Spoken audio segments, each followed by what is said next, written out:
All right. Welcome, everybody, to another edition of the Pocket Locker Podcast. I am your host with the most, all the way from the East Coast. And as always, folks, I am in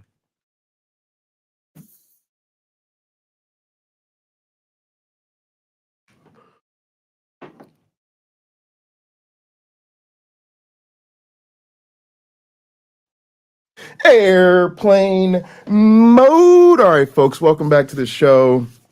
We got a good one for you this evening. Try not to be before you all too long, but I just wanted to rap quickly about something I see happening a lot, and I especially see it happening in sort of left-leaning content creators in media spaces.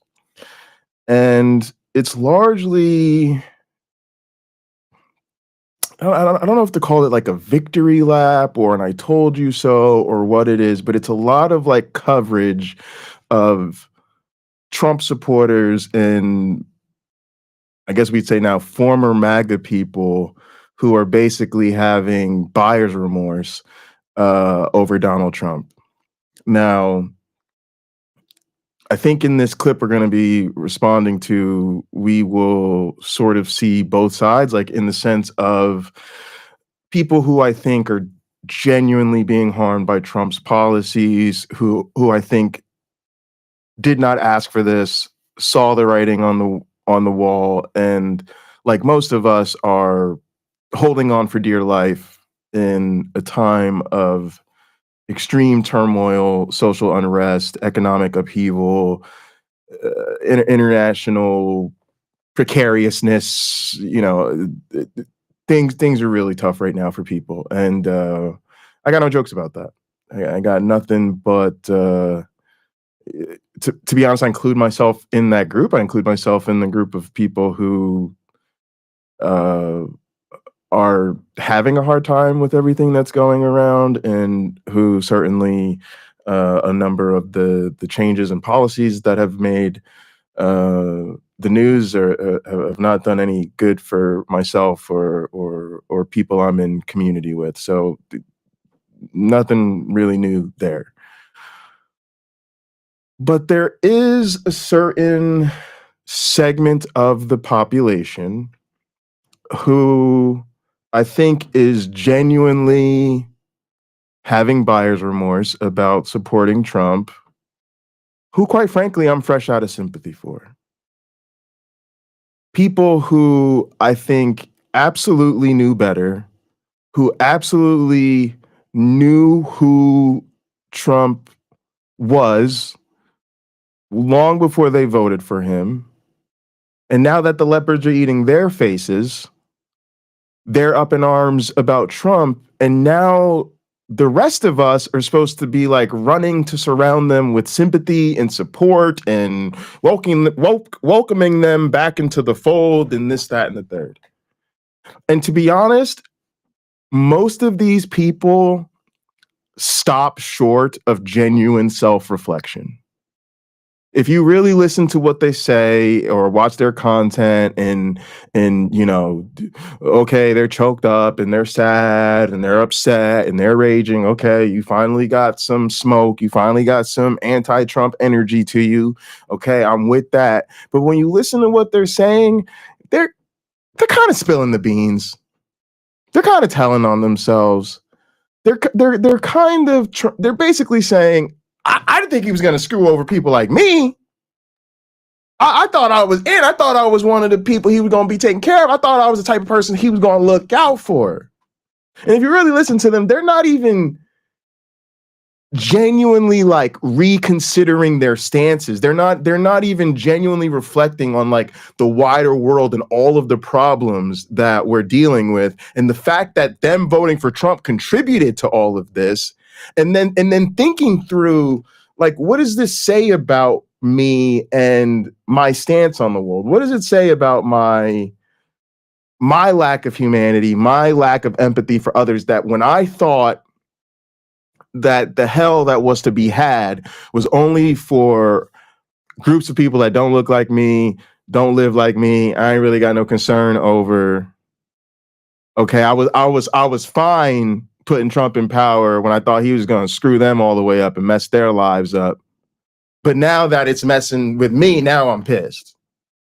And to not even reflect and think like, oh man, like maybe I need to reevaluate my politics. Maybe I need to reevaluate my policy positions. Maybe I need to think through, you know, what kind of economic policy do I really support? What kind of world do I really want to live in?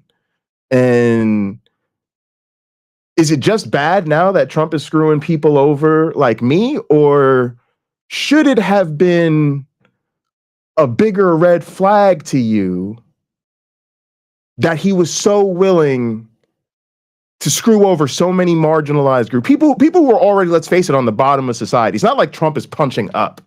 The man ain't never punched up a day in his life. It ain't like this whole MAGA revolution was like, we're gonna bring down the billionaires, we're gonna tax the rich, we're gonna shatter wealth inequality, we're gonna be an administration of the people, by the people, for the people. No, it was never that.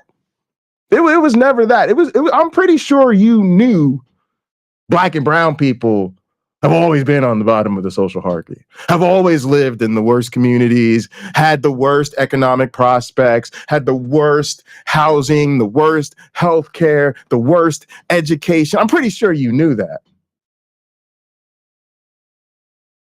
But when he was going after Black and brown people, that was fine. I'm pretty sure you know LGBT people have been marginalized since forever. Literally time immemorial. Most of us cannot even think of a society in a time in which it was not a severe, significant difficulty to just exist as an LGBTQ person. You know what the fuck Trump was talking about when they spent millions of dollars on commercials like Kamala is for they, them. You know what that was about, didn't you? You watched them overturn Roe v. Wade. You watched Trump botch a fucking pandemic. You watched in real time as he botched, denied, and just utterly destroyed this country. And it cost millions of people their lives. But you were still on board. You watched him demand, lead, and cheer on a fucking insurrection that put the people we elect to handle our business lives in danger to the point they were fleeing from the building, hiding in bunkers, surrounded by Secret Service.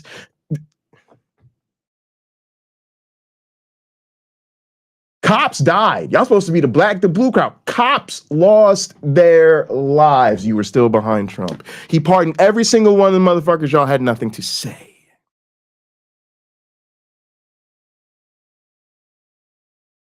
And when you hear these people talk, they're not even reflecting on any of that, not at all, not one iota. It's just Trump came for me. Y'all rally behind me. Isn't it time we take him down now? No. Nope. I'm sorry, y'all. I'm out. I'm tapped out. I'm tapped out. You know why? Because I have too much to do. We're too fucked. Y'all put us in such a, you're right. Things did get fucked up for people like me. Things did get fucked up for marginalized people. So we have had to invest a lot less of our energy into wasted time talking to y'all, trying to convince people to change who've made it very clear they have no interest in changing. And we have had to literally take care of each other and take care of ourselves. Because, yeah, we're all we've ever had. And so we're a little bit too busy trying to survive this motherfucker and trying to look out for the other people who saw this shit coming, literally were in many cases willing to throw themselves in front of this speeding train to try to slow it down just a tad bit. And now their ass is at the tip of the spear too. So we're a little bit preoccupied right now to be so distracted by the buyer's remorse from people who knew exactly what we were getting ourselves into. And it is, I find it humiliating and embarrassing that even now you still can't honestly reflect about how wrong you really were to support all that stuff. You just want the rest of us to put our concerns to the side and be sympathetic to you now that he done fucked your shit up.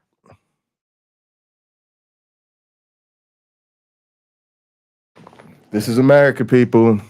This is where we're at, and this is what it is. All right, let's jump into this video. I'm responding to a stream from Kyle today. Kyle, big time. He does this for a living. I don't need to share his channel. I'm not trying to make people YouTube rich out here. Let's jump into this real quick. Let me holla at the gang. PC, always love you. Thank you so much for being here. Wayne is in the house. I must be doing something right. I must be doing something right. Nasha Cat, appreciate you. Wayne said, I can respect someone that voted first time for Trump. Fuck everybody that voted twice. Yeah, yeah.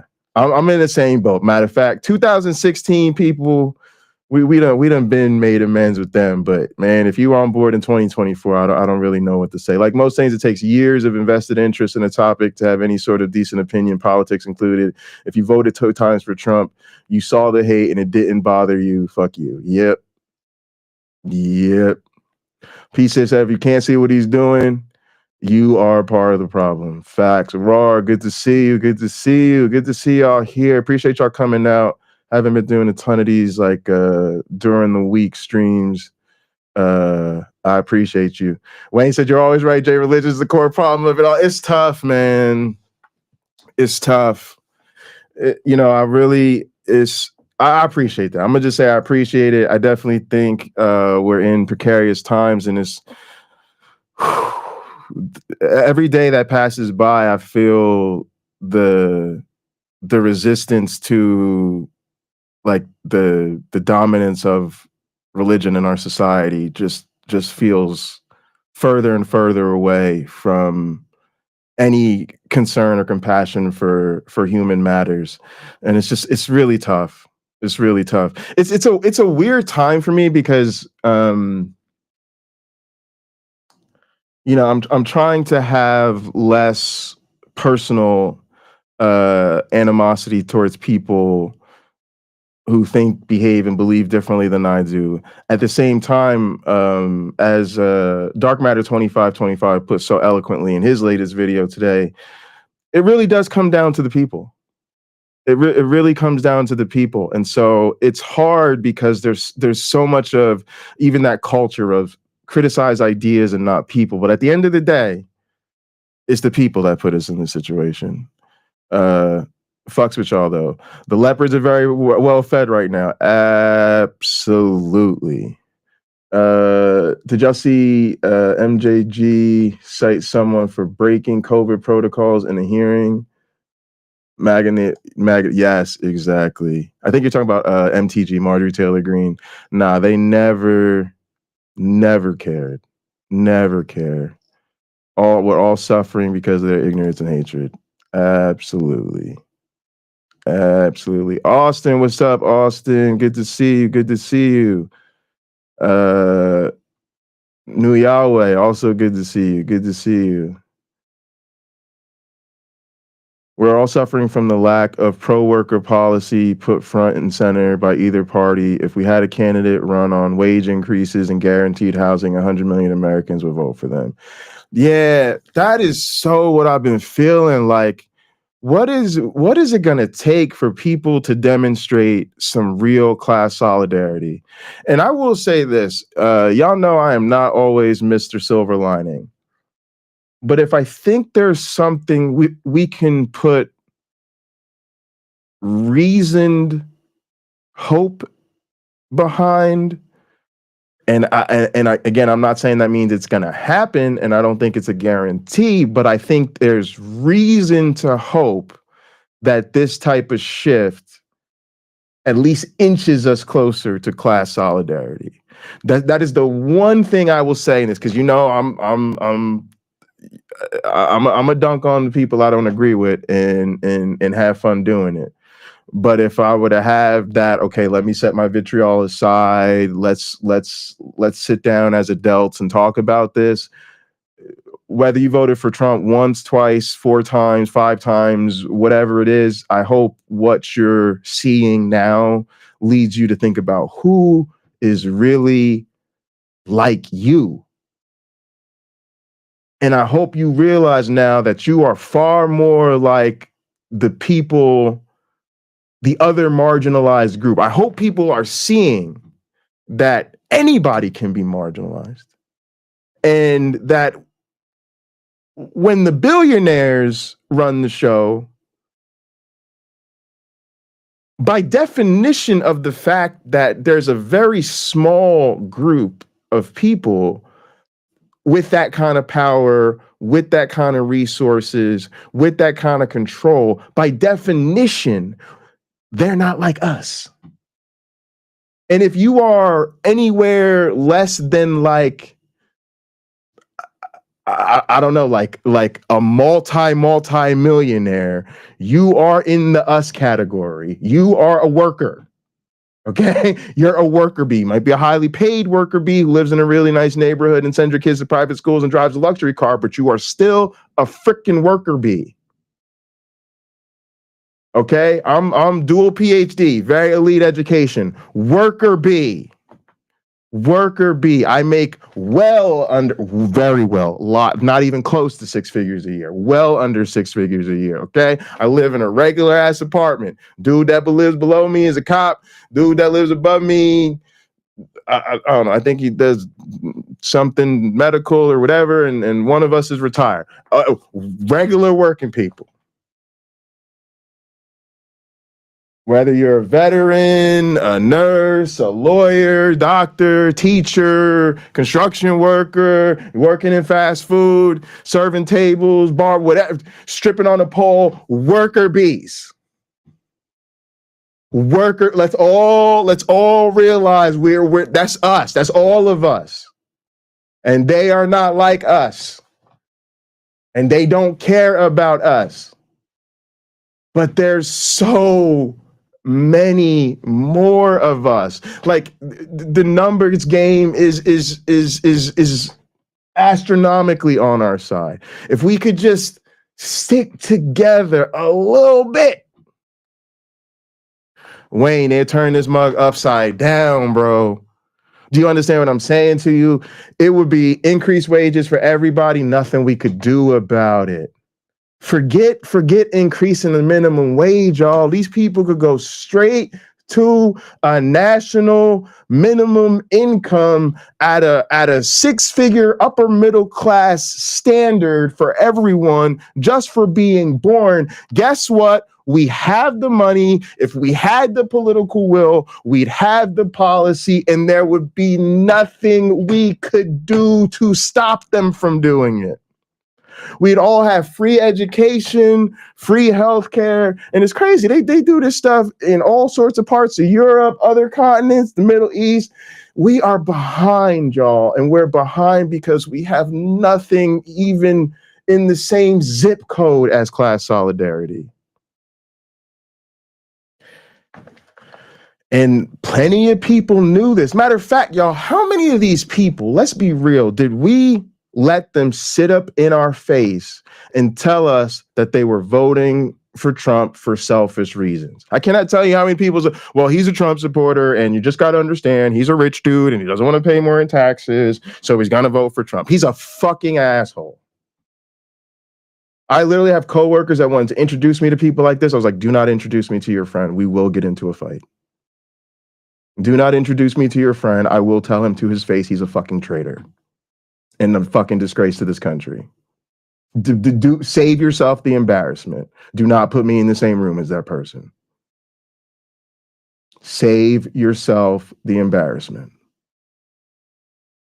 So, because again, they were literally telling us they didn't care.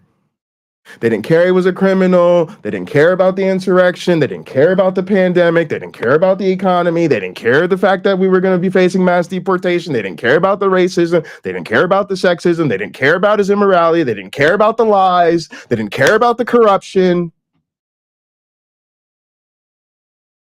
So somebody explain to me why the fuck all of a sudden they having a hard time. We supposed to give a shit about them. It's tough. I'm struggling with it, y'all. Oh my goodness. Christopher, you can't be doing this. The motto is go woke, go broke. Say it with me, y'all. Go woke, go broke. No, y'all can't be sending people money for expressing liberal opinions. Okay, y'all fucking up the whole game. That's not how this works. That's not how people start thinking you can make money by having good opinions. All of a sudden, it's gonna change the whole goddamn information media ecosystem. Christopher, appreciate you. Thank you so much. All right. Hey, Jay, I was cleaning the bathroom and I found the money. He was the last one to use the stall, so you must have dropped it. Did I drop money? I don't know. Maybe I did. Hang on. Let me go look at my wallet. Maybe I did. Did I drop money in the bathroom?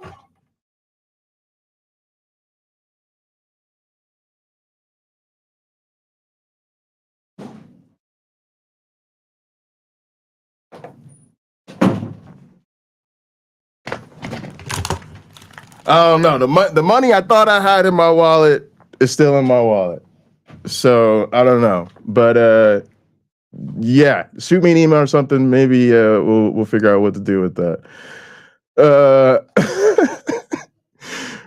Weird. All right, cool. Interesting. Thank you so much, though, for the $20 super chat. I really do appreciate that. That's super awesome. Super generous of you. All right, y'all, let's go ahead and roll the tape. All right, guys. So what we're currently witnessing is a whole bunch of veterans are either beginning to turn on Trump or have already turned on Trump. And the reason they're doing it is very simple. It's very straightforward. We've had thousands of layoffs. At the VA, they're planning 80,000 layoffs. 80,000 layoffs.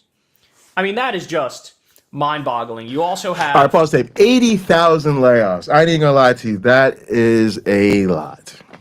That is a lot. And it's tough. But this has been happening everywhere, right? I mean, this is... And it's also like... It's difficult to sympathize because this has been such a kink of the right my whole life. Like I'm 38 years old. I literally was born in 1986. Do y'all think that the conservative fascination with small government and cutting the social safety net and getting rid of the programs that we all rely on is something new in that started in the COVID era and is a post-pandemic reality? Absolutely not. The 2010s, don't be so stupid. The 2000s, absolutely not. Do you think this started in the 90s? Get real. So we talk about a 50-year obsession with overturning Roe v. Wade. How long's been the obsession with slashing the government and getting rid of the programs that keep us alive and keep us safe? At least my whole life. Okay? Like literally when I talk about this, I feel like a youngin'. I feel like I want to bring in people in their 70s and their 80s so they can talk about how it's been their whole life too. And then go find some people that died 100 years ago and bring them out of the grave so they could tell you it was the same thing when they were here. This is not new. So what did you think this looked like? When they kept talking about the government's too big, we're going to slash the government, we're going to get rid of all the programs, we're going to get rid of the social safety net, we're going to get rid of the... What did you think? What did you think that looked like? It's almost like they told you this was coming. It's almost like they've been telling you this was the game plan. Veterans who have government jobs, because a lot of veterans work in the government, they're getting laid off. Elon canceled millions and millions in contracts that go to disabled veterans who own small businesses. And so basically in every imaginable way, veterans are getting hyper screwed over by this administration. I mean, you guys remember, they cut off the suicide hotline for veterans. Unbelievable. I mean, it does not get any darker than that. And it really just rips the mask off of what Doge is. Doge has nothing to do with stopping waste, fraud, and abuse, as we're told is their goal. Nothing to do with it. That's the cover story. That's the lie that they tell in order to do what? Dismantle the government. Elon is openly an anti-government fundamentalist. He's an anti-government extremist. He likes Javier Milei, the psycho running Argentina who runs around with a chainsaw and slashes government spending all over the place. Well, guess what? That's like people's pensions and shit, right? He's an anarcho-capitalist. Now, Elon, exact same philosophy. The only difference is Elon says, whoa. When it's the $8 million a day that I get in tax money, I love that. I took $38 billion in taxpayer money. I love that. I'm not cutting that. I'm cutting it for you. I'm cutting it for regular people. I'm cutting it for veterans. All right. And this has always, too, been a huge part of this is the dominant culture and people in power have always assumed the privilege and assumed the position that it was okay to lie to us so long as they had plausible deniability. I literally feel that so many of the ills in our society are just weaponized plausible deniability.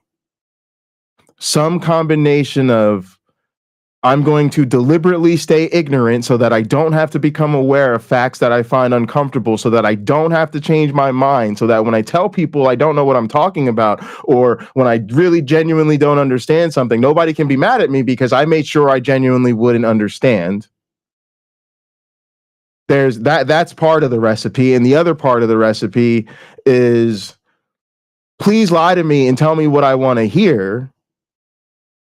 Even though I know you're doing bad things, evil things, dishonest things, unethical things, tell me what I want to hear so that I might have something to say in defense of me supporting you. That way I don't have to be held to account for not holding you to account. And this is exactly the behavior we see from religious apologists and religious leadership to justify bad behavior and wrap it in the cross. And we see people doing the same thing in our politics and wrapping it up in the lies in the cover story. Really? Donald fucking Trump was going to weed out corruption, waste, and fraud? Corruption, waste, and fraud is his goddamn calling in life. It is the one thing even me, a person who hates Donald Trump, has to admit the motherfucker's pretty good at being a goddamn crook. He's a really good criminal. Lying, corruption, fraud, waste, those are his specialties. And you knew that. And again, you knew he was a failed businessman that stiffed his contractors. And y'all were on board with him. It is so hard to understand where I'm supposed to find this sympathy for these people when, to be honest, the man is going on with the plan. Y'all got together in the huddle. He had the people, the Project 2025 people, there, the coach and the offensive coordinator and shit up in the booth looking at the call sheet. Yeah, Trump, we're gonna go with Project 2025. All right, we're gonna need to make sure you fuck all the marginalized people all the way up. Okay, y'all got in the huddle. We're like, MAGA, here's the plan. Hey, Christian in the back, Christians, listen up. White Christians, come here. Christians, come on, come here. Get in the huddle. Christians, you need to understand the play. Let me tell you the play. This is the play. We're going to do Project 2025. We're going to make sure the marginalized people are fucked all the way up. Okay, y'all are ready? All right. Project 2025 on 3. 1, 2, 3. Project 2025. Break. Boom. Okay, y'all got the huddle. Y'all snapped the ball, and that's what y'all did. Now we're supposed to feel bad. Like, oh my God, they're doing Project 2025. Help me. I don't understand. I'm confused. Serve this country. And so here we go. I got a few videos to show you. We're just getting warmed up. This is a little appetizer. Here's one veteran who, this guy's not fully there yet, but he's looking at it like, it doesn't look right. Here we go. Did you vote for President Trump? I did 3 times. Why?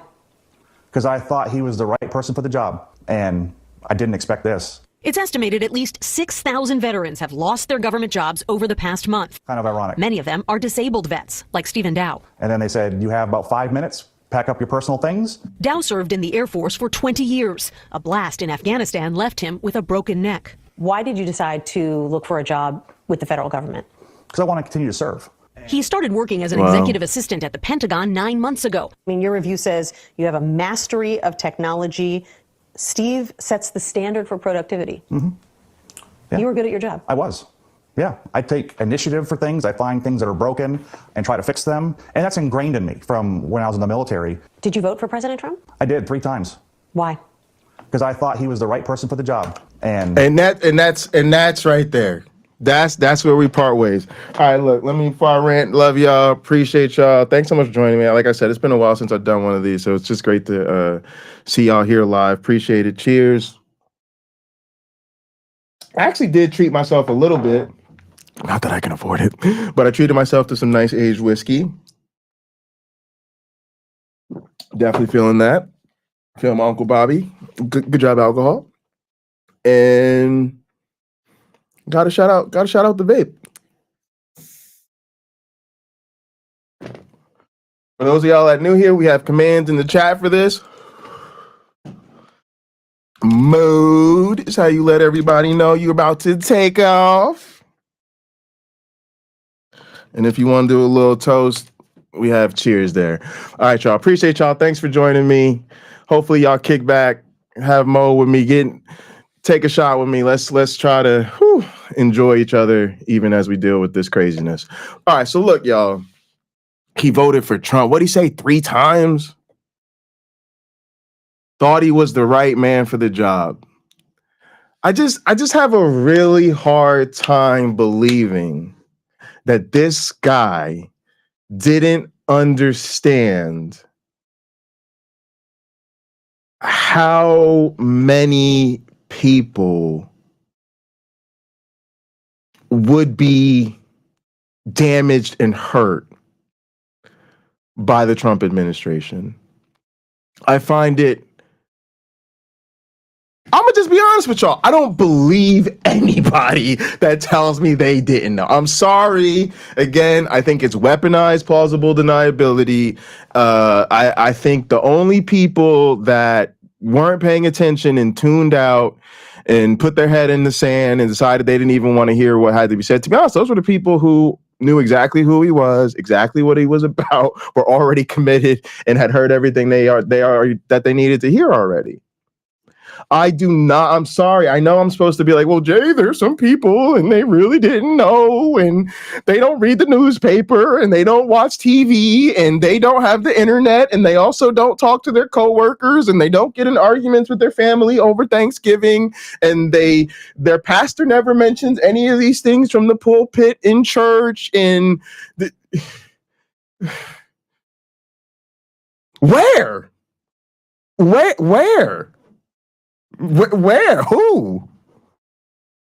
I don't know anybody like that. I don't know anybody like that. All the people I know, they know exactly who Trump is. They knew he was racist. They knew he was sexist. They knew he fucked up the pandemic. They knew he was literally a hazard to our health. They knew he led the insurrection. They knew he was a traitor. They knew he was a draft dodger. They knew he cheated on his wife as though he took a vow at the altar to cheat on his wife. That motherfucker cheated on his wife like that was the commitment he made before God. Crazy. Lawsuit after lawsuit after lawsuit. The goddamn man literally confused a woman he sexually assaulted with his own wife. Oh my Lord. Oh my Lord. We forgot to talk. I forgot to mention that. Y'all know Trump's list of sins is so goddamn long. That motherfucker goes when Trump goes to confession, okay, the priests start punching in and out the goddamn clock. Them motherfuckers be on ship. They be like, yeah, he's only talking about what he's done in like the last 48 hours. Like he hasn't been to confession in 20 years. So I don't know, man. I'll be back tomorrow. I'm going to get some sleep. Like that's how long his laundry list of sins is. But let's not forget what a sexual predator he is. Let's not forget he was good friends with Jeffrey Epstein. Matter of fact, they were like best friends according to Jeffrey Epstein. Interesting. We talked about Hunter Biden's laptops. Hunter Biden does drugs. Hunter Biden prostitution. Hunter's bad. Trump's son-in-law made $2 billion dealing with the Saudis, has made billion cents. And again, y'all like, yeah, I think we'll give him another shot. I think we'll give him. And now, what? Y'all thought he was going to drain the swamp and fight against corruption, fraud, wasteful spending, and abuse? Do y'all see the weaponized plausible deniability at play here? Do y'all see it? Because that's what weaponized plausible deniability does. It treats you like you too fucking stupid to see what's going on in front of your own goddamn face. That's what it does. I do not believe there is a single fucking American who didn't know exactly who they were voting for when they voted for Donald Trump. And I would love to be proven wrong about that. I would love to be wrong about that. I didn't expect this. So what's your message to him now? Take a closer look. The take a closer look thing, like, man, I want to... Again, still denial. I want to wake you up. Still in denial. I want to shake you out of it. He doesn't give a fuck about you. Like, Thank he doesn't you. care. He's totally fine with all of you getting laid off. He's fucking golfing at Mar-a-Lago, and he gave the keys to the White House to Elon Musk, and he's like, go to town. He thinks Elon is some fucking mega genius, which he's not. He's an idiot. And he's like, whatever you do, I have total faith in it. I think you're a genius. Right? And there's that corrupt agreement. Richest man in the world gave Trump $270 million, lets this guy run the government. This is the shit Elon does. If he takes a closer look, he's going to go, yeah, I saw. Thousands of veterans were fired. End. But also, a lot of y'all, too, and please remember, gang, this is sort of meant to be a sort of, unpopular opinion, a take that I think is challenging for everybody. Yes, on one hand, I'm saying to people who were blatantly on the Trump bandwagon and basically red hat MAGA lovers, okay, yeah, I'm having a hard time having sympathy for you. And I'm just being candid. I'm just because again, it's there are just consequences, and to be honest, even if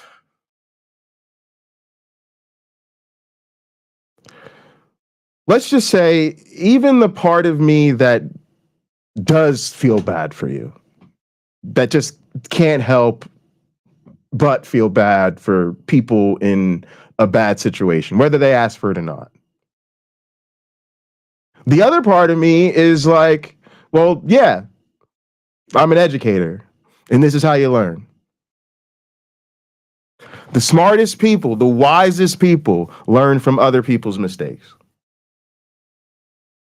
But maybe this is a person's way of revealing to us that they're not that capable. It's like when I cannot tell you how often as an instructor, the regret about preparation for the exam is coming. And you are basically begging your students to feel that urgency before the exam. And so you're constantly trying to make sure they understand the content, tailor the exam to what you've covered, and then just give them resource on top of resource on top of resource to say, here's what you need to learn, here's what's going to be on the exam, here's a review, here are the learning objectives, and here are all the resources you've been given to make sure you can learn this. And then if none of that works, God damn it, come to me. Send me an email, come to my office hours, let's meet virtually, let's make an appointment, stay after class, come before class, whatever it takes. Nights, weekends, whatever you need. Because I know that damn exam is coming. And I know when you get your grade back, you're going to be, oh, I wish I did, right? But some people, that's the lesson. The lesson is, I did give you the information. I did give you a review guide. I did give you a practice exam. I did give you 4 different activities to figure out this content. But I could not make you put the work in. I could not make you care. I could not force you to do what you needed to do. And that is how I feel with these people. Because we begged them, we pleaded with them, we shared information with them, we shared the research with them, and we lived through all of this history with them, constantly in conversation about the issues, the problems, and what these people were planning to do, and exactly what would happen if Trump got back in power. I hate to say this, but God damn it, they wrote a dissertation called Project 2025 that explained in vivid detail their exact plans. So I don't know what to say to these people. Because you simply did not apply yourselves. You simply did not put in the necessary energy to make the right decision. And now we're all having to suffer with it. Okay. They're probably not happy about what I had to say right now. But in another sense, I'm also critiquing the left and saying it is a problem that you just keep bending over to the other side, that you have made the people on the right the star of the show, the main attraction, the only people that fucking matter.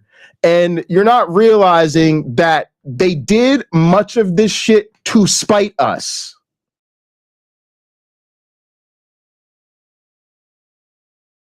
And now we're just doubling down on making it all about them all over again. It was just, oh, we didn't do enough to speak to their economic insecurities. And we were way too woke. We went too far with the DEI. We went too far with criminal justice reform. We went too far with LGBTQ and pronouns and actually treating trans people like human beings. We went too far with like wanting to give women autonomy and economic independence. We just went way too far with all of that, even though those things were never fucking mentioned. Even though clearly the call came down from on high and every fucking Democratic politician was told, you better not utter a single word about race, DEI, LGBTQ, rights, economic justice, class solidarity, none of that. They never talked about any of that shit. Meanwhile, Trump had Elon, yes, richest man in the world, shadow president, Elon, get on stage, jumping around, hi-yahing, and whatever fuck weird shit he does with his body. Told those people during the campaign at Trump rallies, things are going to get painful in order for us to do what we want. Meanwhile, Kamala said, I'm going to ban price gouging. And you motherfuckers told us we didn't do enough to talk and quell their economic insecurities, which really was you confessing that you didn't listen to that black woman either. That's what you really told me. You really told me you were not listening. In the same way, they didn't have to listen to what the fuck she said, and they could just assume, as she's a black woman, she probably talked way too much about race, women's rights, and I don't know, feel goodery DEI shit. And you clearly were not listening to what the fuck she actually said, because all she did was talk about their fucking economic insecurities and how much fucking money she was going to give them to have a child, start a home, start a business, send their kids to daycare, all that good shit. So you really weren't listening. And now, instead of us all being on brand, on message, garnering class solidarity because Trump was the asshole we thought he was, and he is actually fucking over all the marginalized people, are these people saying shit about the people, not the commentators, but the former Trump supporters themselves? Are they saying shit about mass deportation, shit about him going after the Department of Education, shit about the racism, shit about the sexism, shit about how he's fucking over working people? No. There seems to be no genuine reflection about that. It's all me, me, me, me, me. Look, Trump is hurting me. I'm a white male vet. I'm the people who look like Trump. And now he's hurting me. And so now we're supposed to be super concerned about what he's doing to all these people, when they have still, even now, shown no concern about what the fuck is happening to the rest of us. Sorry, I'm fresh out of sympathy. I don't give a fuck.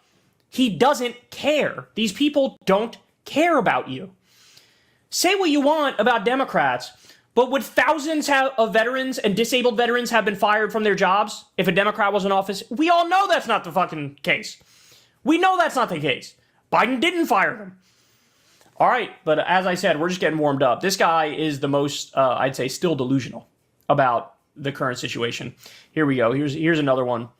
3-time Trump voting disabled veteran was fired from the IRS by Elon Musk and Doge. He didn't think they would come for him too. Here we go. I just feel like I've just been swept up There in it a is. dust pan and thrown out. James Diaz started his job at the IRS office in Galesburg last April.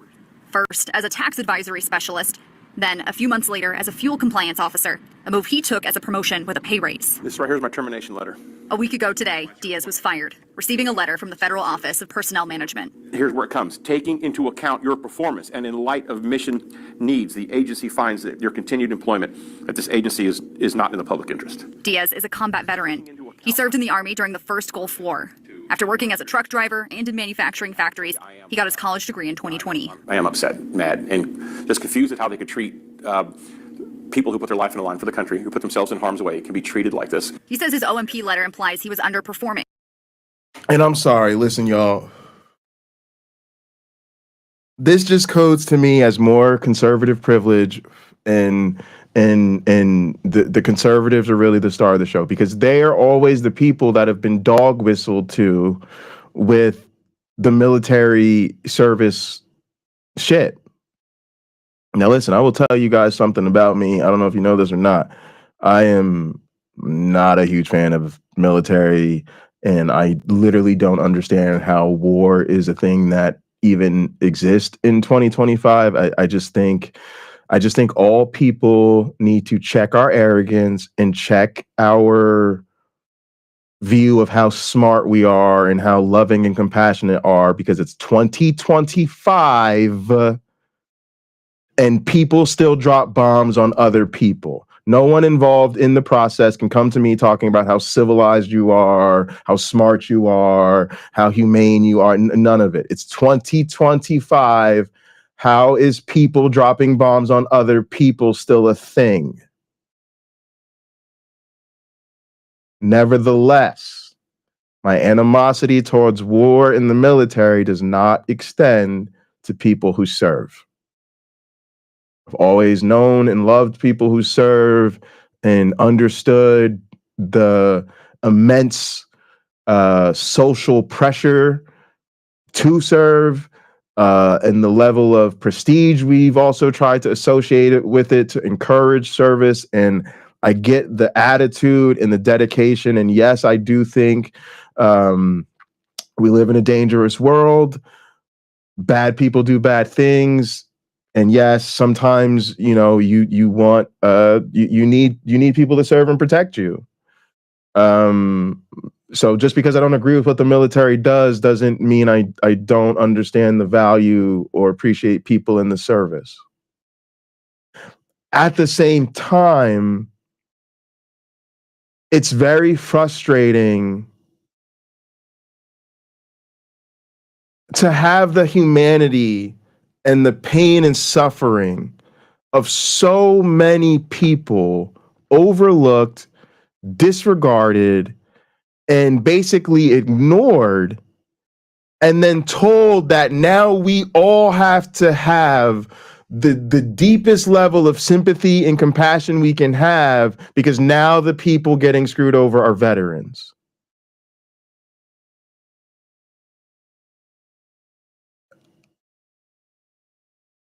What about the rest of us? Because again, like, a lot of these people, you were on board. You were behind Trump. So when he had his foot on the neck of my friends, that was okay. If getting rid of DEI meant all of a sudden that every black and brown and non-male person you were working with was now going to be reevaluated as to whether or not they were a DEI hire, and presumably y'all were going to assume now most of us were DEI hires, and if we were in fact DEI hires, then probably we didn't deserve our job. So again, you were okay with everybody else losing their job, bruh. I don't know what you thought was gonna happen. Again, this is your party, this is your crew. Y'all have been fetishizing the idea of slashing the government and cutting all the programming and defunding the government. Y'all mad at us for talking about defunding the police. Y'all have been fetishizing defunding the entire government my entire fucking life. Did you think that somehow we were going to defund the government and government employees were going to get raises in vacation time? Or did you know that that meant they were going to lose their jobs and that was okay because it wasn't going to happen to you? What do you think getting rid of the government means? Something he calls a lie. This was my first boss's narrative on my performance. Diaz showed us his performance reviews. You consistently take steps to identify and avoid work delays. You attempt to use your time in an efficient manner, whether waiting on customers, researching, or other duties assigned. You keep yourself constantly busy with productive work. Absolutely directly contradicts what I've got in that OPM letter. He took Exactly, pride working for the federal Maya. He's government. hurting Now the as he's left wrong to find a new people. job, all he feels is frustration. I voted for Trump, and I still support a lot of his policies, but I don't necessarily support the method that he's implementing them. It's like, to me, there's no thought behind it. It's just chop and roll, and then we'll fix it at the other end. A lot of us didn't deserve this. They think you do. This is what you need to understand. They think you do.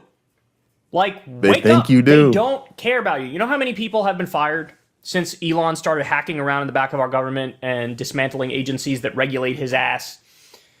Minimum 100,000 to a high of 250,000 public sector layoffs. Now add inflation on top of that. Now add private sector job losses, which are coming. We're looking at stagflation. We're looking at a giant recession. We're looking at a stock market collapse. We're looking at that plus austerity politics. So when the economy goes south, they ain't going to do another fucking round of stimulus checks. They're all in on austerity, dog. So we are Fucksville. We're looking at Herbert Hoover, Great Depression type shit, where he sat back and let the country implode and did dick. And then you needed FDR to come in and FDR to do the New Deal and save the goddamn country. And that's crazy too. Like, that is literally the thing. And again, this is so much of civilization, right? And I hate to say it, for me, the eternal struggle between the conservatives and progressives, or tradition and reform, hegemony and revolution, right? It's always been the brutal, barbaric people who are willing to literally rape, pillage, dispossess, and enslave, putting themselves at the top of the hierarchy, and it's and violently establishing a status quo, and then the world becoming a better place only as much as we can resist them. That's like that is humanity's fucking story. Is humanity gets better for humans if we fight the power. But only if we fight the power. And what these motherfuckers then need to do is ride our coattails into a better world. And so it's never made sense why worker bees, people who need to understand their membership in the working class, their membership as just one of the commoners, and push this thing forward so then they can ride, so that they get to ride the wave. And honestly, that's what I think a lot of people feel in general, like in the push towards secularism, in the push towards inclusion, in the push towards literally, I'm gonna say it, a new world order. Where, hello, you're not considered a less valuable person just because you were born in the global south and I was born in the United States. People, we're awake to this. We know this. We understand this. And just like back then, these people who put these motherfuckers in power and gave them the keys to the kingdom are now going to need the same lefties and liberals that they were trying to own to now show up and save the day and hopefully swoop back in after the Trump administration, just so we can crawl back to where we were before Trump fucked us over to begin with. And this shit is so fucking exhausting. When are y'all gonna wake up and take a seat at the grown folks table and make grown folks decisions? Because we get sick and tired of cleaning up your fucking mess. And we can't make real progress to where we really need to be going because we're constantly fighting tooth and nail to get back to where we were in the past. And it is absolutely infuriating. Maya said it's not ignorance, it's bigotry. Can't disagree with you one iota. Don't disagree at all. And that is the sad part. That is the sad part. Again, the sad part is we have the money to change all of our lives materially. All we got to do is redistribute the wealth. We have the numbers to do it. What we don't have is the will to do it. Because the one thing these people have been fucking really good at is keeping us at each other's throats so that we're not at theirs, which is where we should be. And that's the part that fucking kills me, y'all. Matter of fact, that's the thing that's changed my attitude. That's the reason that, like, I don't know if y'all could tell, but I'm like genuinely trying to maintain a connection to the humanity of even the people who I at some level I despise. And but at some point I can't look past the fact that it's like, dude, if we just got on the same page and started moving together, I would owe you my life. There would literally be this great fucking society that I have to wake up every day and admit that I am so lucky to live, and I have to wake up every day and just say, God damn it, I'm just a regular ass black man in America. But just by being here, I'll never be poor. The government provides a standard of living that even those of us who have no abilities, those of us who are physically, intellectually, in other ways disabled, literally are provided a standard of living just for existing that we'll never have to worry about where our next meal comes from. I'm gonna get an education, and I can sit back and I can think. My kids can think. Our children can think. What do I want to be when I grow up? And even if they don't make it, they're gonna be given a fucking shot. Why? Because everybody gets an education. The idea that a person could go into financial ruin over an injury or sickness is literally like getting the bubonic plague. It is a devastating reality that we have relegated to the past. It doesn't exist anymore. That never happens. Whether you go to the doctor because you had a headache that didn't go away after you took a Tylenol and you don't know what's going on, you got a weird bump in your armpit, or you need to be helicoptered to some specialist so that you can have an emergency quintuple bypass done while they do like emergency surgery on your like stage 5 cancer, like as you're getting a brain transplant and a blood infusion, and the shit literally just costs, we don't even know, because they don't even bother telling us anymore, y'all, because nobody cares. Nobody cares. It's just taken care of. It doesn't cost you a fucking dollar. You need it. You get it. You live. You're a person, aren't you? You just get that for being a person. So you don't even think about what it costs, because that's no longer a thing anybody ever has to think about. Y'all, if they wanted this with us, we would have it. And nobody could stop us from having it. Because it would be such the political will of the people, you wouldn't be able to get elected dog catcher if you said anything different. So as much as I can't stand these fucking people, I'm like, if y'all would just fucking snap out of it and get with it, we can turn this shit around, and you don't even understand how fast that shit will happen. So I see it, y'all. I see the power of our cooperation, as frustrated as I am with our very entrenched differences. Need to wake up. But to be fair, the two I showed you were like the two who were the ones who woke up the least, right? But I got more for you. Here we go. Another one. So I know this probably isn't going to go anywhere, but I have something I would like to talk about, honestly. I go to the VA for mental health and various other reasons.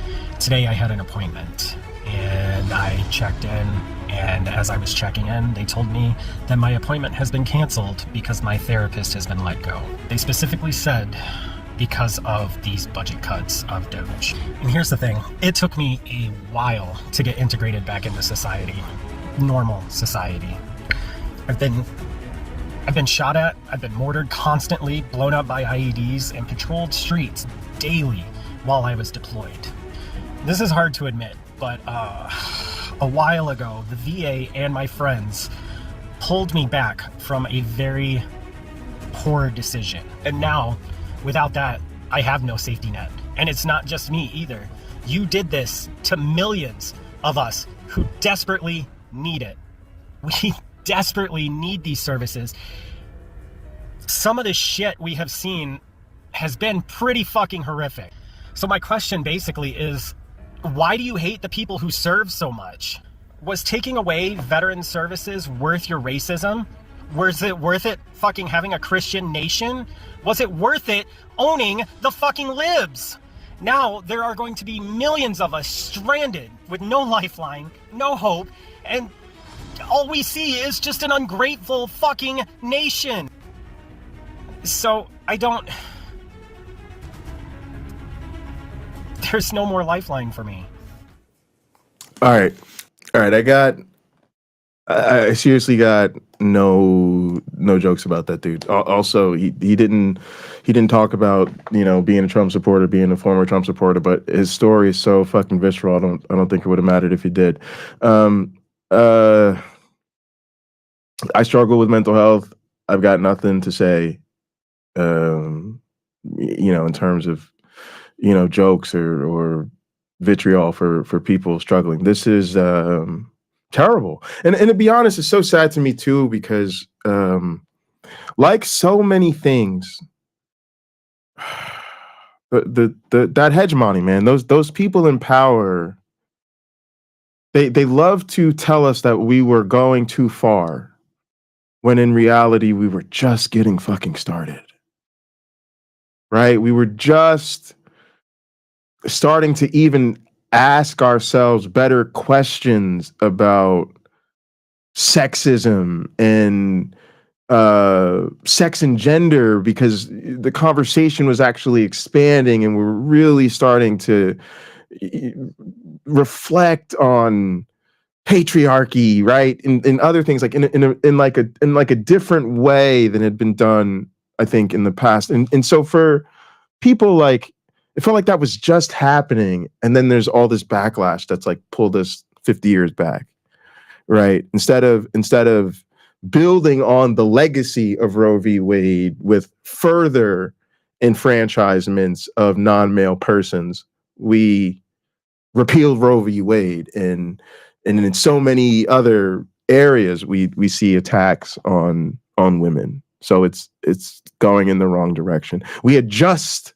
started to talk openly and across communities about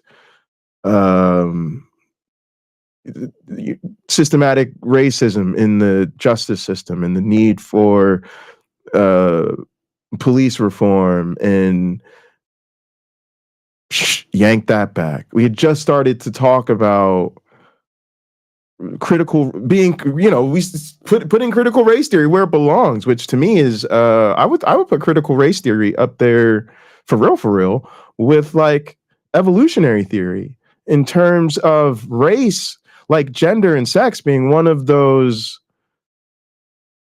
concerns that, due to our history, especially our history of intergroup conflict, has been so thematic in the human experience, that to actually have it to be something where it's subjected to proper academic rigor and scholarship, with all the issues that come with that. I'm not acting like making something an academic discipline is a cure-all. Matter of fact, it causes its own problems and issues, but it is definitely a tool that society benefits from, because it allows us to gather sort of empirical evidence and an increased expertise and understanding of a phenomenon, and that allows us to build a more effective world together, right? So we were just trying to make steps towards racial progress. Not that we hadn't before, but we were trying to go forward, right? And we were just starting that process. And again, now we've made DEI, diversity, equity, and inclusion, bad words. Things that academics are literally now afraid to say, or else we're literally afraid we won't be able to get money. So make your call,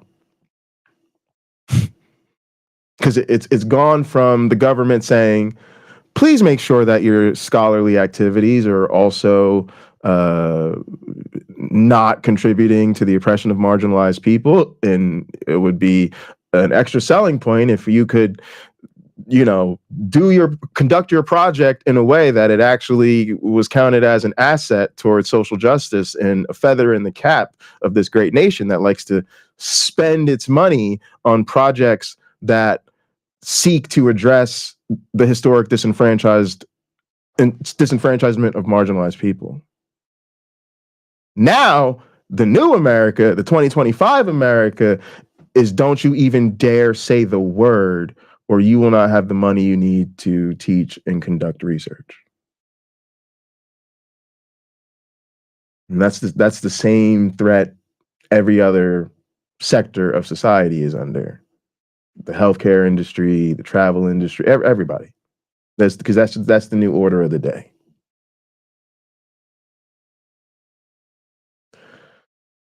We were just trying to have a real conversation about the history of the disenfranchisement of LGBTQ people and finally expanding that conversation, because it had always been talks about the gays and the gay versus the straight, and there was just this entire fucking spectrum of our lives, this entire spectrum of the people we love and the people that make life worth living, that we were just finally starting to have the conversations we need to have about helping make sure everybody can get an equal shot at a good life.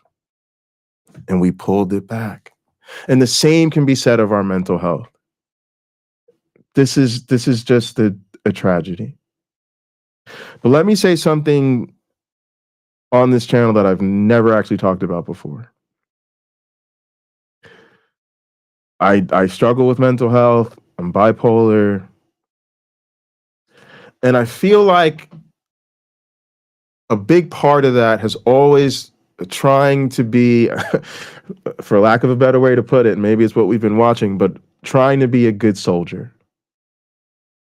Trying to put on the happy face, trying to say, take my meds, I visit the doctor, I try to be a good patient, I try to manage my symptoms, I try to avoid episodes, gainfully employed, and I'm trying to be a productive member of society, romantic partner, friend, the list goes on, right? To put on the happy face and say, I might be bipolar, but God damn it, bipolar doesn't get the best of me, and I'm Jay, and I'm bigger than that, and we think that that's important, and it probably is, because in some way it's like we need to normalize struggle, we need to normalize people dealing with mental health issues.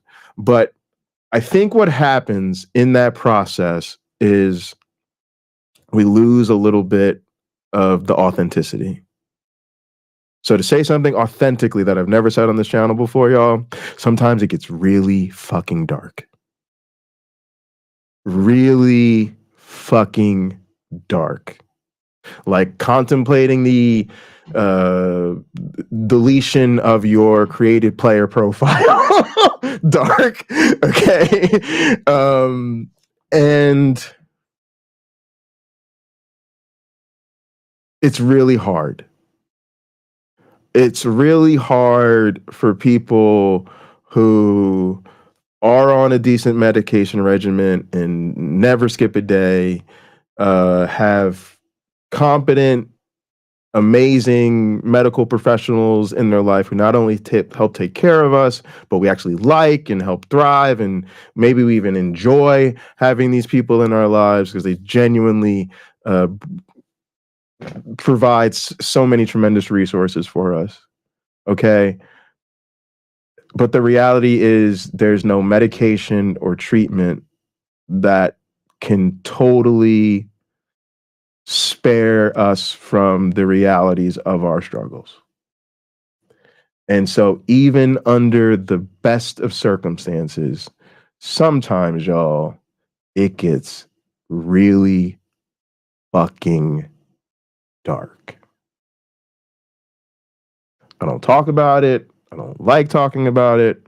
I feel myself being very uncomfortable in this moment talking about it. I feel very vulnerable in this moment talking about it. But I feel like that dude was so real and authentic. It deserved me also demonstrating some unprecedented vulnerability. And the truth is, it's very rarely ideal, and it's never really ideal for most of us. Meaning, even those of us who find ourselves in a really good rhythm, routine, management, we're still always dealing. It's still always a struggle. It's still always hard. And it never really gets worked out. It's always a moving target. So like for most of us, it's a process of years to even get stable, right? To even find yourself in a good enough groove with enough resources and access to professionals and meds and all of that that you need to kind of just be okay, right? To kind of just keep things in line. Like that process can take a really long time. And then from there, you're like always dealing. So like, even for me, like I've been taking the same medication now for forever. I don't even remember how long. Gotta be at least 10 years, maybe longer. Okay. And I'm somebody who, like, early in my struggle, there was a lot of like real heavy, hard ups and downs. And for somebody with bipolar, ups and downs means institutions, y'all. It means it means spending nights places you don't want to spend the night. And different types of places you don't want to spend the night. Okay. That's just the reality of it. And so there's so much emphasis, reason and rightfully so, in your care about just keeping you out of the extremes, about keeping you out of the institutions, like just making sure you're stable enough that we're not worried that you're gonna have to spend the night somewhere you don't want to spend the night, right? And what's been crazy is like this year, like working with a new therapist, because I changed jobs and had to get new doctors and stuff, is the first time I've really had a relationship where I could think about the effects that the treatment has like had on my life, particularly my career. And so we've been like addressing certain things that, again, it's like, damn, I've been at this for a long time now. I got diagnosed, when I was in college. So probably, getting close to 20 years now. And this year is the first time I've ever like had an honest conversation with a doctor telling me like, you've been on such heavy mood stabilizers and sedatives and things to keep you kind of like down and stable and steady, that I'm actually shocked you can get anything done. Like most people taking what you take wouldn't be able to get out of bed in the morning. And then me having to talk about like, I think maybe this has affected my productivity. And then having to look back over like my whole adult life and my journey through college and grad school and training and research and all of this stuff, and really for the first time appreciating like, holy shit, I've paid a really heavy cost that may have drastically altered my professional trajectory in life just to be stable enough to get through it all. And so like now we're doing things like tweaking my medication and things like that to like get me to not just be stable, but to help me actually live the life I want to live, not just avoid the things I don't want in my life. So that's just me. I'm just one dude. That's just a little bit of window into the challenges and the nuance of the things that people have to go through. So this is tough because we were just starting to get serious about mental health in this country. And when you take the interaction of mental health and then soldiering and real wars and actual combat zones, like, no jokes, y'all. This is this is just a tragedy.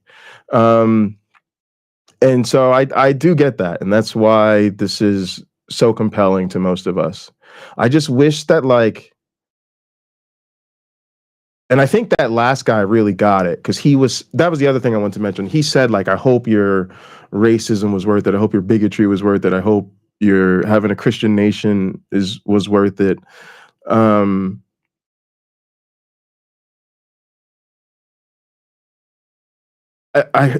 hope that one of the things that we do towards building class solidarity is, I think a lot of those conversations people didn't want to have before the election. I remember, again, like, think about the narrative even that emerged on the left was like literally of two minds. It was, at one hand, literally never talking about those things and explicitly avoiding talking about those things, while at the same time, like, this self-flagellation of becoming too woke and having gone too far with all of those things.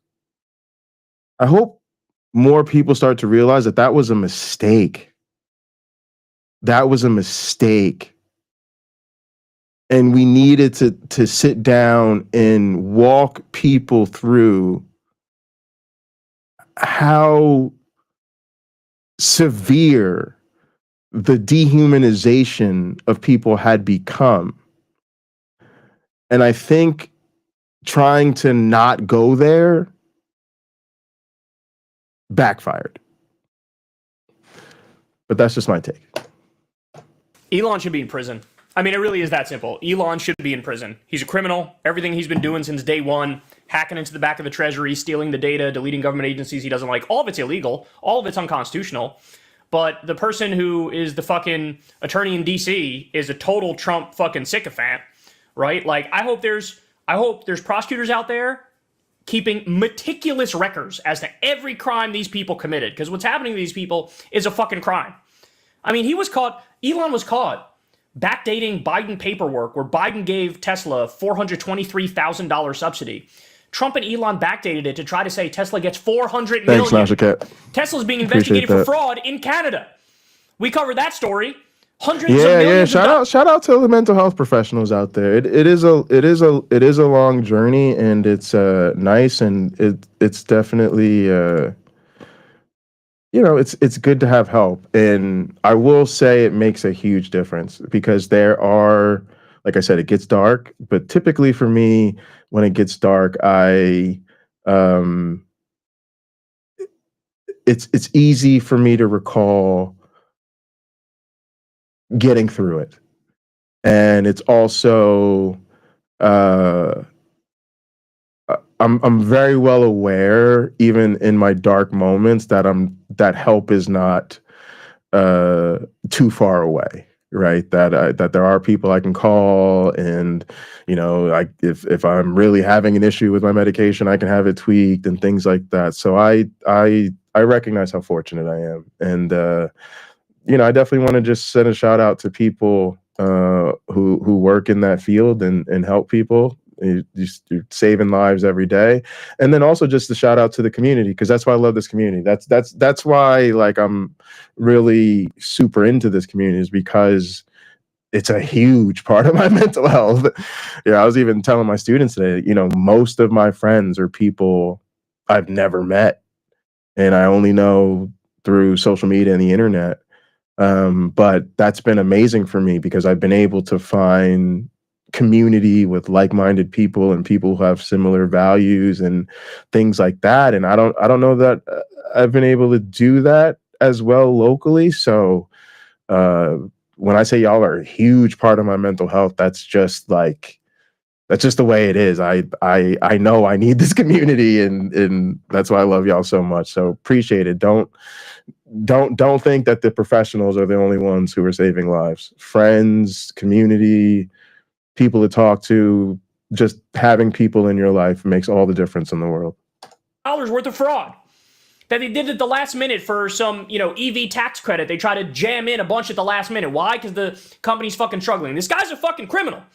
He's a criminal. He's a con artist. How many times has he done vaporware? How many times has he lied about, the Hyperloop, or lied, I'm going to get you to Mars in 10 years. Thanks Come for to sharing. fucking 15 years later, we're not an inch closer to Mars. He's a liar. He's a con artist. He's a fraud, and he doesn't give a fuck about these veterans. There's another video going around, too, of a veteran and his wife, and this guy is fucking melting down, screaming at the top of his lungs because they fired his therapist, too. It looks like one of the main targets was, like, therapists at the VA, right? Like, they were like, oh, fuck it, we don't need them. Oh, my God. Oh, my, are you insane? That's who you're firing? These people are... Again, you're taking away their lifeline. So, by the way, Lincoln Project put together a video that's specifically targeted about these layoffs of veterans and disabled veterans and people at the VA who help the veterans. And this is, I mean, this ad speaks for itself. Watch this. Hello, Daniel Caldwell. This is the VA Crisis Response Hotline. We're calling to inform you that your emergency request for in-person counseling for PTSD has been denied. To stop fraud, waste, and abuse, these services will be replaced by VetCare AI. Wow. Powered by Grok, an X company. Wow. President Trump and Doge Chairman Musk, thank you for your service and being part of our efforts to eliminate waste. Have a nice day. Press 1 to repeat this message. Press 2 to return to main menu. Press 3 to leave a message, and an AI operator will call you back if your problem is deemed unwasteful. Goodbye. Wow.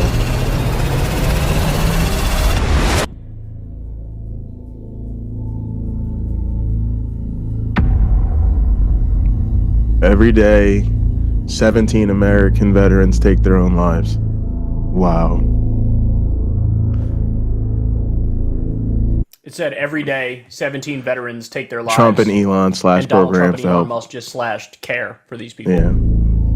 Along with other vital health programs for veterans and their families. Wow. Musk and Trump betrayed everyone who served and sacrificed, is what it says on the screen.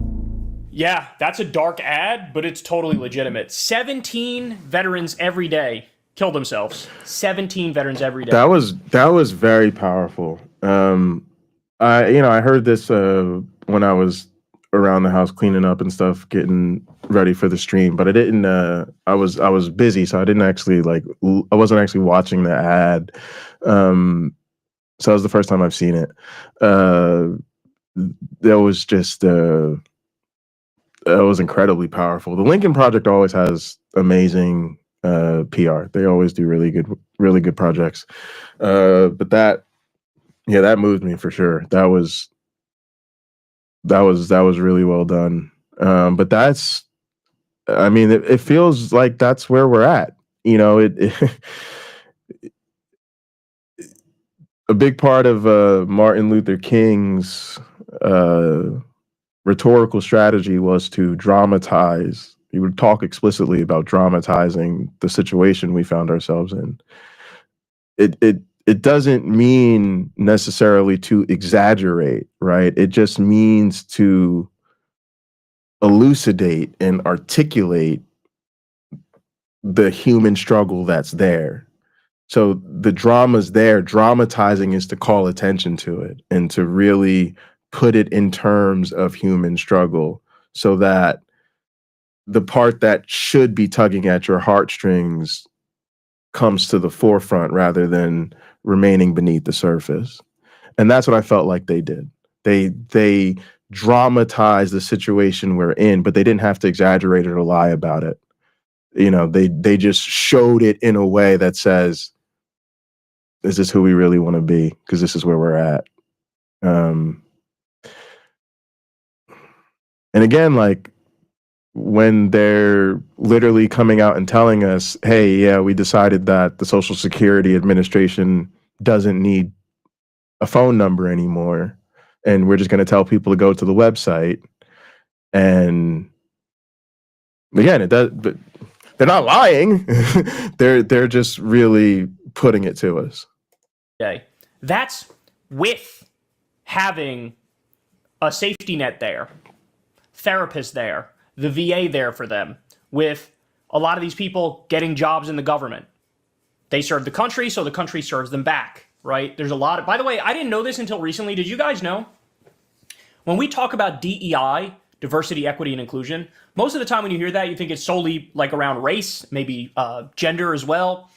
But one of the biggest DEI Oh yeah, factions Jon is Stewart actually was a big supporter of veterans. that.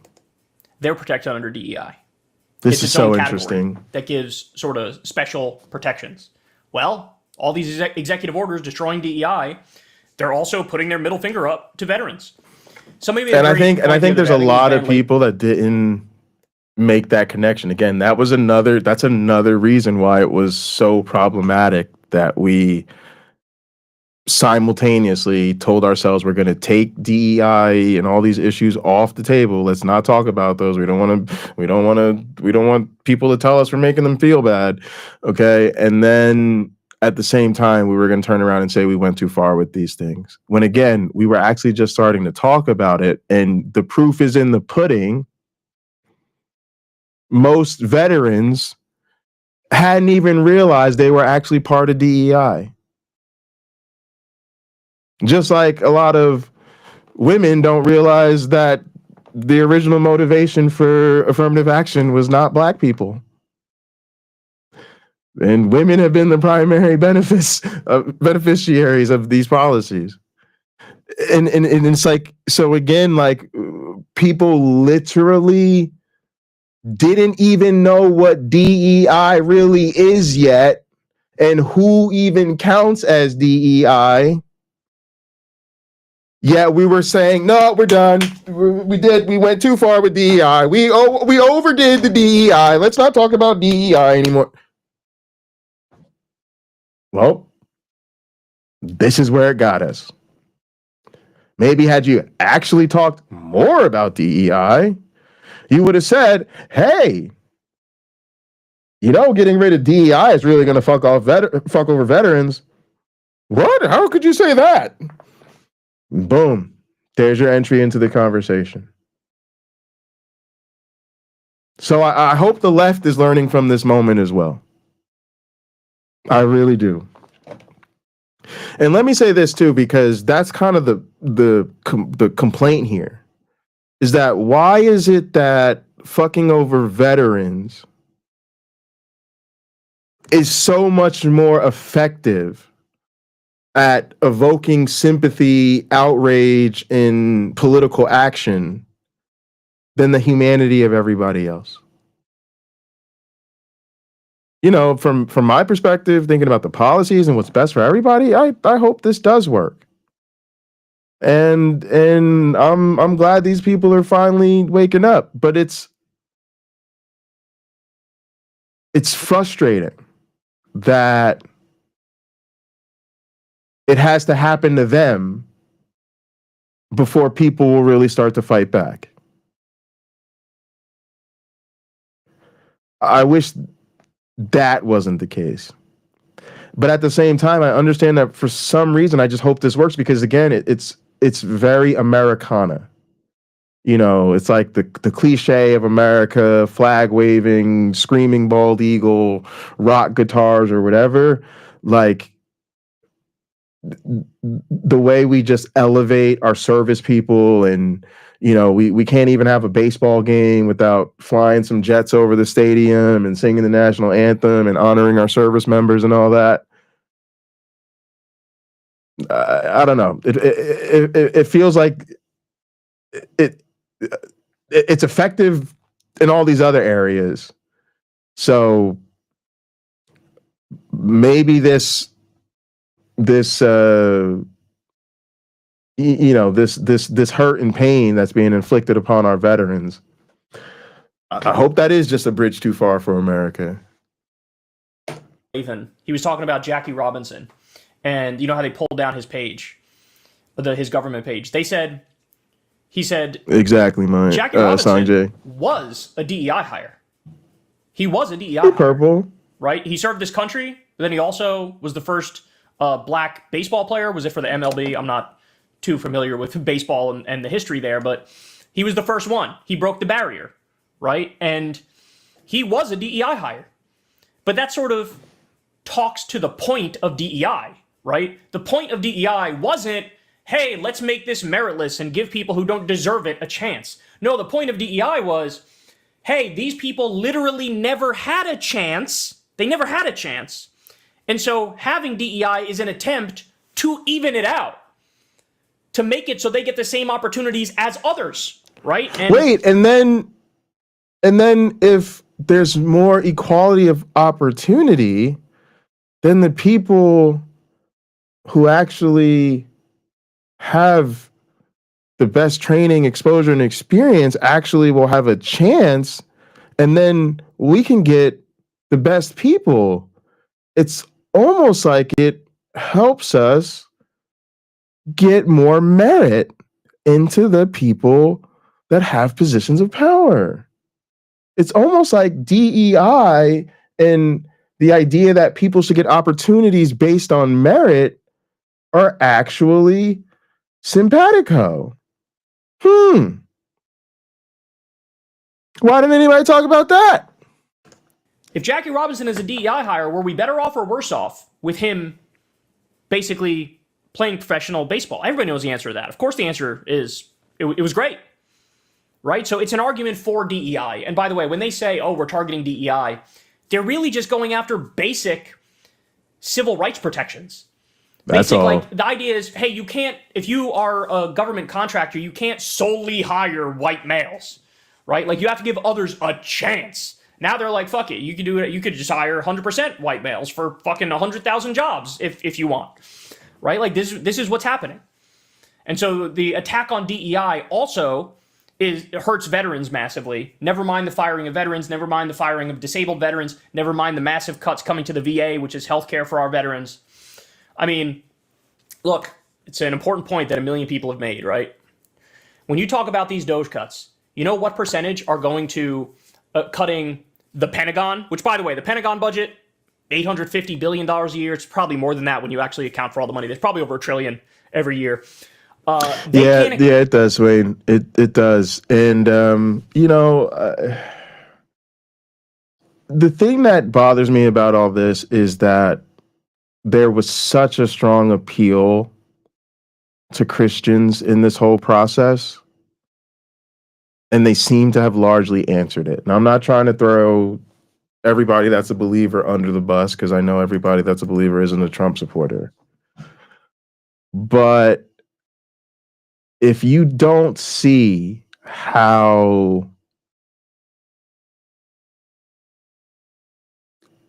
the conservative evangelical movement, and also largely a similar movement within the Catholic Church, because they've also gone into this whole thing, and even strategic alignment with conservative religious authorities of other faiths.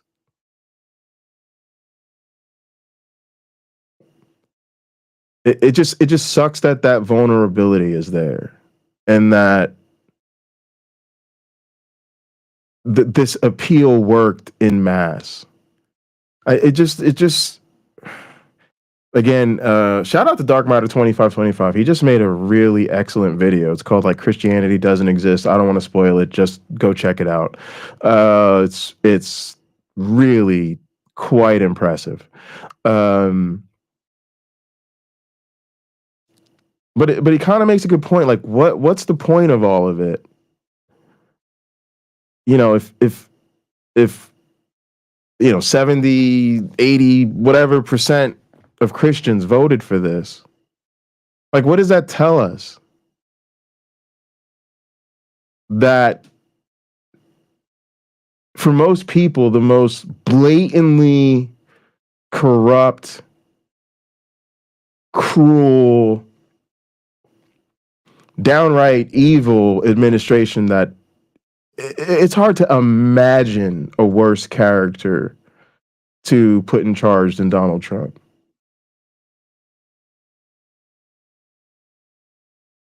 I just don't understand why there isn't more reflection on that, and why that isn't seen as such a scandal. Like, you know, the one thing sort of living through, I talked about this with Maya a bit the other day, but kind of living through the scandals and controversies in the Catholic Church. I talked a little bit about on Black Freethinkers, so a quick plug for Black Freethinkers on Skeptic Haven. Go check that out.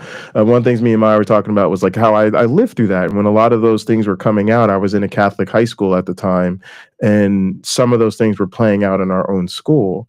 And so we were very well aware of them because we were living through it. We were living it. We were experiencing it. We were seeing it up close and personal. But the one thing, you know, even to this day, to a fault, is this is tremendously embarrassing for the church.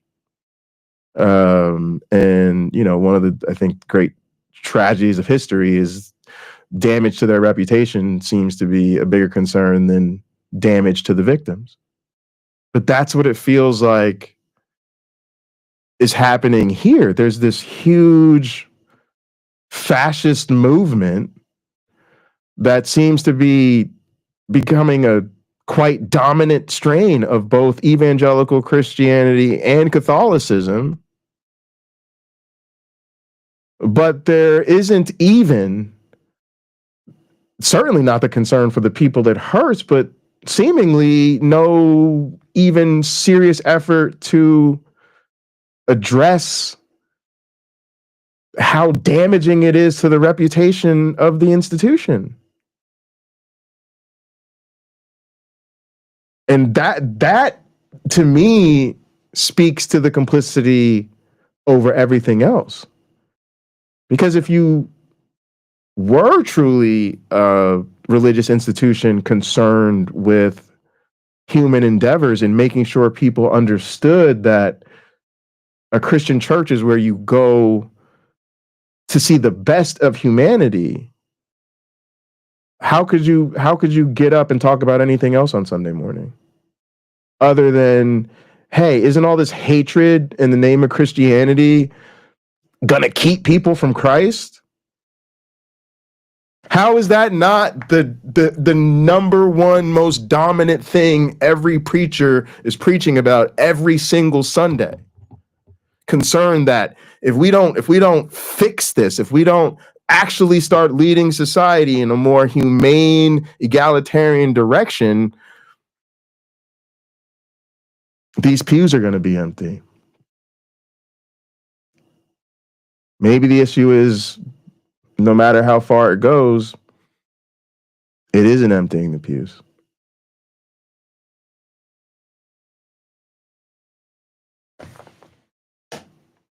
Account for over 60% of their money. They can't account for it. Over 60%. Why? Because there actually is a bunch of waste, fraud, and abuse, and war profiteering. All the money going to Lockheed Martin and Raytheon and Boeing and Honeywell and all these defense contractors. And they shake the taxpayers down massively. Only 0.05% of the cuts were at the Pentagon. Only 0.05% of the Doge cuts. So what are they actually cutting? Well, we're talking about right now, cutting the VA, screwing our veterans, screwing our disabled veterans, destroying the anti-scam police, the CFPB, destroying the Department of Education, cutting pediatric cancer research. Mass deportation. So they're cutting all of the good things our government does. And they're leaving alone all of the fucking war profiteering and warmongering and corporate slush fund. They're leaving all that alone. So, yeah, I mean, it speaks for itself, right? But a bunch of veterans are now waking up. And you can't say we didn't warn you, man. You can't say we didn't warn you. But the wake-up call is unfortunately coming in the form of mass layoffs of innocent people, and it's horrific. Hey, y'all, do me a... All right. You cannot say we did not warn them. Like I said, it's really tough to find sympathy in this moment for the people who, again, I just don't believe didn't understand how bad this was going to be for so many marginalized groups that were already at the bottom rung of society and just trying to be okay. And it was fine. They were fine with it. Trump was the right choice. He was their guy. And now that it's affecting them, they want all of us to rush in. Now they want the revolution. Now they want the resistance. Now they want the protest. Now they want somebody to do something to stop this, man. Again, what did you think was going to happen when that felon con artist was granted immunity? You thought it was good to give Donald Trump immunity from prosecution after you had already watched him be the worst president in American history. I don't understand what you thought was going to happen. But at the end of the day, this sucks for all of us. And I do feel bad just for the shitstorm that we're all dealing with. But the reality is a lot of people asked for this. And a lot of people cheered it on, gleefully supported it, and quite frankly, had a cult-like dedication to Donald Trump that would make Jesus Christ himself blush and question whether the fact that if you could really call yourself a Christian, because you were no longer Donald Trump as king was more important than Jesus as Lord.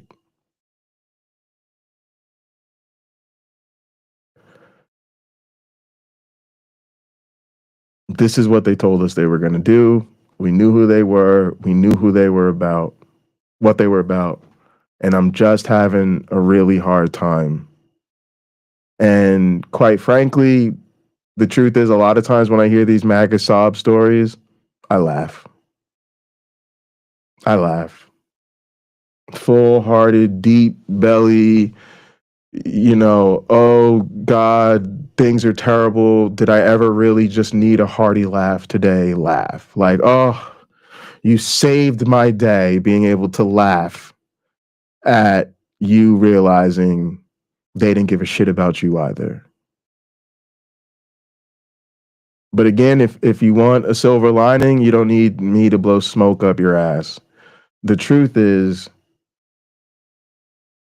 if y'all wake up and shape up, we can turn this thing around in this country and even beyond the borders. Like the way we could move this thing in the right direction, like,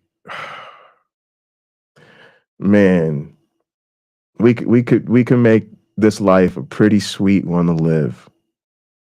We really can. And it's funny too, because like a lot of times I'm very pessimistic, and I do think the thing will get turned around and the world will be better, but that I won't live to see it. But the reality is, it's kind of a cop-out. It's kind of a excuse to just throw your hands up and say, yeah, the world should be better, but people just aren't ready yet.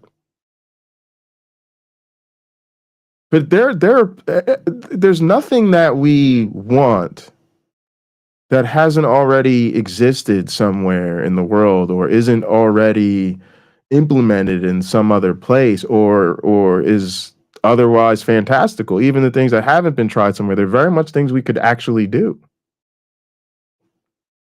And it kind of reminds me of my grandparents believing they would never see a black president and literally telling me that the night before they went to go vote for the first black president, who I told them was going to win. Because the truth is, even though it seemed like something that could never happen, all it really took was for a black candidate to be put forward who Americans decided was the best candidate and actually voted for that person. Now, we've just seen a situation where it should have happened again, and this time it didn't. But the reality is the possibility was always there, and it could happen as soon as that happened. As soon as we put somebody forth, people decide that's the best person. They go with that person. It went from you'll never see a black person to congratulations, we're about to inaugurate a black president. And the same thing could happen for all the reforms that we want to see. We're not asking for anything we don't already have the resources to achieve. We just need to prioritize using them correctly. And if we started doing that and demanding that candidates get in line with that vision of the world or find themselves in need of other employment, we would have these things in a matter of time that would blow our minds. So I don't necessarily see it as a silver lining, but I think it's something we can have reasoned hope in. The possibility is there. We just got to do the work to make it happen. All right, that's going to do it for me, y'all. I appreciate y'all so much. Thank you so much for coming out. Oh, you see, I appreciate that. I appreciate that. I really do. I do appreciate that sentiment, and thanks, man. I do this stuff because I care, and it feels worth it just because there are people out there listening. So thank y'all so much for tuning in, and of course, so many of y'all happen to be people I personally consider friends. I love you guys. Always good to see you. Always good to hear from you. Also want to send a special shout out to the mods. I like to have a nice chill night and the mods don't seem too busy, but I always appreciate y'all showing up and helping out. Of course, if you want to stay in touch with the community, we have a Discord. There's a link in the description. I've been using Discord for my class too, y'all. So I'm always reminded how much I love Discord. And of course, we have a virtual headquarters called Gather. There's a link for that in the description. Also, there are links in the description for a lot of channels for our friends and mods. So do go check out those other channels. And I guess I'll quickly plug some recent appearances. Been doing videos every couple weeks or so with Michael Beverly. He just put one out, I think, yesterday that we did together. Really enjoyed that. Been hosting Black Free Thinkers every other Monday on Skeptic Haven. So Maya and I did a show last night that was also very good. I'll be on Maya's channel on Sunday for Bad Science Sunday. And then also Secular Rarity is starting a new nonprofit. I think it's called Secular Rising. And he's going to be doing, we're going to be doing like a marathon stream on Monday with all sorts of different hosts and things on a new channel. So keep a lookout for that. Maybe I'll grab a link and I'll make a community post just so that people can find it a bit easier, because I do think it's going to be a new channel. But a bunch of us are going to be involved in that, so I'm sure you'll hear about that again. But yeah, that's what I got going on, and appreciate you guys. Love you guys so much. I'll be back on a Sunday for Hot Program if I don't have something for you sooner. So thanks again, everybody. I really, really appreciate it, and we'll see you next.